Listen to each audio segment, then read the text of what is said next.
ام حسبتم ان تدخلوا الجنہ، کہا تم سمجھتے ہو کہ جنت میں یوں ہی چلے جائیں گے؟ تم سے قبل جو لوگ تھے انہیں جھنجھوڑ کے رکھ دیا گیا، یہاں تک کہ وقت کا جو نبی تھا وہ بھی پکار اٹھا مالک تیری مدد کب آئے گی؟ تو پھر ہم نے کہا بس اللہ کی مدد آیا چاہ رہی۔ تو اللہ تعالیٰ نے ابتلا رکھی ہوئی ہے ہر ایک کے لیے، یہ نہیں ہو سکتا کہ اس دنیا میں آئیں اور ابتلا کے بغیر ہی گزر جائیں۔ کوئی آدمی ایسے ہی گزر جائے، ایسے نہیں ہو سکتا، ابتلا سے اس کو گزرنا پڑے گا جیسے بھی گزرے۔ اللہ مال دے کے بھی آزماتا ہے اور غربت دے کے بھی آزماتا ہے، یہ دونوں آزمائشیں ہیں اس کی۔ کبھی صحت دے کے آزماتا ہے، کبھی بیماری دے کے آزماتا ہے، کبھی فراغت دے کے آزماتا ہے، کبھی مصروفیت سے آزماتا ہے، کبھی بھوک سے آزماتا ہے، کبھی انواع و اقسام کے کھانے فراواں دے دیتا ہے، اب آزمائش ہوتی ہے۔ تو آزمائش تو ہے۔ اور حضور علیہ السلام سے حضرت ابو سعید خدری رضی اللہ تعالیٰ عنہ ملنے گئے تو آقا کریم علیہ السلام بخار میں مبتلا تھے، حضور کے اوپر لحاف تھا، کمبل تھا، تو انہوں نے کمبل کے اوپر ہاتھ رکھا تو بخار کی گرمی، جو جسم گرم ہو جاتا ہے بخار سے، وہ گرمی کمبل کے اوپر سے محسوس کی۔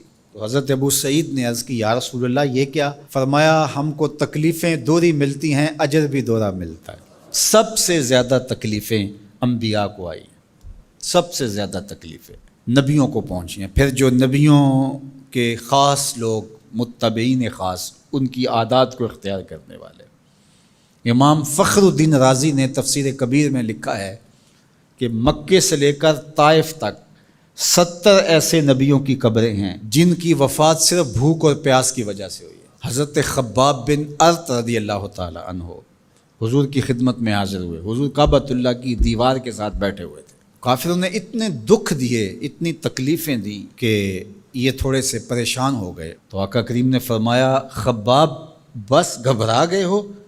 تم سے قبل ایسے لوگ بھی گزرے ہیں جس کے جسموں کو لوہے کی کنگھیوں سے چیرا گیا، حتیٰ کہ ان لوہے کی کنگھیوں کے دانے کے نشان ان کی ہڈیوں پہ پڑے، ان کی لکیریں ان کی ہڈیوں پہ آئیں، اور یوں لوہے کی کنگھیوں سے ان کی بوٹیاں نوچی گئی، اور ان کو کہا گیا دین کو چھوڑ دو۔ انہوں نے کہا جو کرنا ہے کر لو، ہم دین کو نہیں چھوڑ سکتے۔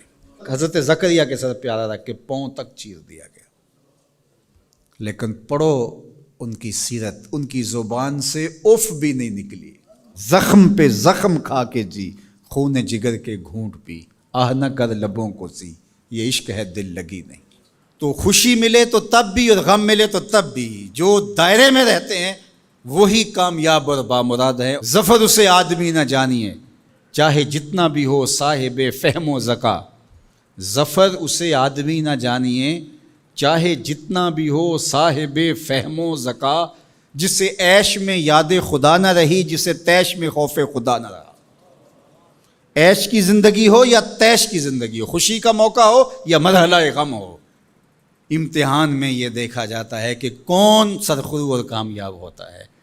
تو یہ زندگی امتحان گاہ ہے، کبھی مال کی فراوانی امتحان، کبھی غربت امتحان، کبھی پھلوں کی کثرت امتحان، کبھی پھلوں کا لٹ جانا امتحان، کبھی اولاد کی کثرت اور فرما بردار اولاد نصیب ہو جانا یہ امتحان، اور کبھی اولاد کا مر جانا یا نافرمان نکمی اور آوارہ اولاد پلے پڑ جانا، یہ امتحان، یہ امتحان زندگی۔ کبھی دولت ہی دولت انبار لگ جاتے ہیں، اور کبھی دو لقموں کے لیے بندہ ترستا ہے، یہ بھی امتحان۔ کبھی ماں باپ ہیں، بہن بھائی ہیں، رشتہ دار ہیں، ان کے سایہ عاطفت میں زندگی گزرتی ہے، اور کبھی کندھوں پہ اٹھا کے باپ کو بھی قبر میں اتار چکے ہوتے ہیں، ماں کو بھی لحد میں اتار چکے ہوتے ہیں۔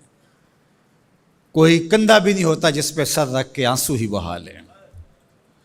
وہ لمحے بھی ہوتے ہیں، وہ گھڑیاں بھی ہوتی ہیں، وہ بھی گھڑیاں ہوتی ہیں۔ تو اللہ بندوں کا امتحان لیتا ہے، دے کر کے بھی اور لے کر کے بھی۔ اب کون ہے جو دونوں مرحلوں میں شکریہ ادا کرتا ہے؟ جو اللہ کے بندے ہوتے ہیں وہ کبھی بھی اللہ کی رضا کے دائرے سے باہر نہیں نکلتے۔ ان کے دو ہی رنگ ہوتے ہیں، کبھی شکر کرتے ہیں، کبھی صبر کرتے ہیں۔ نہ ملے تو صبر کرتے ہیں، مل جائے تو شکر کرتے ہیں۔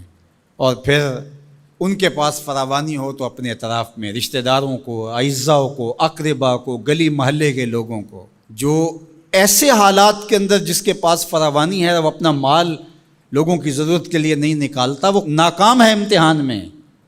چاہے وہ کوئی بھی ٹائٹل رکھتا ہو، وہ چاہے پیر کا ٹائٹل اس کے پاس، چاہے عالم کا ٹائٹل اس کے پاس، چاہے وہ سیاست دان ہو، چاہے وہ کچھ بھی ہو، اس مشکل وقت پر جو ضرورت مندوں کے کام نہیں آتا، اگر اس کے پاس گنجائش ہے تو وہ امتحان میں ناکام ہو گیا ہے، جو اللہ نے امتحان لیا اس میں ناکام ہو گیا۔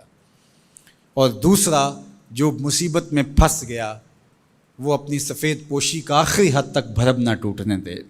تو میں اور آپ لمحہ لمحہ امتحان گاہ میں کھڑے ہیں۔